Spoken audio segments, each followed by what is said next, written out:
probably seen the headlines over the years. It's been more than 2 decades of injustice. But now, a Christmas holiday TV drama has brought the struggles of hundreds of sub-postmasters to the forefront of politics. It's even sped up the timeline for some much-needed change. The government has publicly stated that they are hoping to present a plan as early as this week. One idea they're considering is passing a new law to clear the names of these sub-postmasters. But there are some concerns. Some higher-ups I've spoken to in the government are worried about 2 things. First, they're not sure if it's right for MPs to interfere in the judicial process. Second, they're worried about the potential for unintended consequences down the line. But the public sentiment, stirred up by the TV drama, is pushing the government to act, and act fast.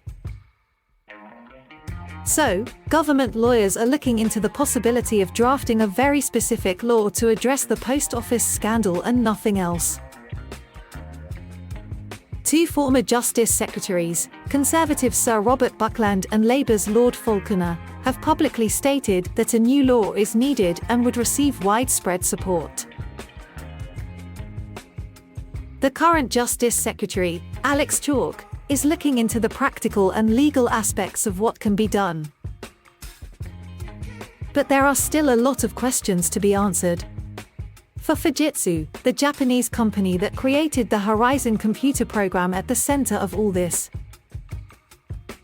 For the Post Office's chief executives during this time, John Roberts, Adam Crozier, Moya Green, and Paula Venables, who was the Post Office's chief executive from 2012 to 2019. Over 1 million people have signed a petition demanding that she be stripped of her CBE. Many MPs, including the Prime Minister, are sympathetic. Venables has publicly apologized for the suffering caused by the Post Office, which, let's not forget, is owned outright by the government. And then there are the former ministers, from Labour, Liberal Democrat, and Conservative parties, who were responsible for the Post Office since 1999, when all this started. Sir Ed Davey, a Postal Affairs Minister during the coalition government and now the Liberal Democrat leader, is facing intense scrutiny in an election year. These questions will continue, but it seems like there's a momentum building towards change, and a push to make it happen quickly. After all these years, hundreds of sub-postmasters are watching, waiting, and hoping that justice might finally be on the horizon.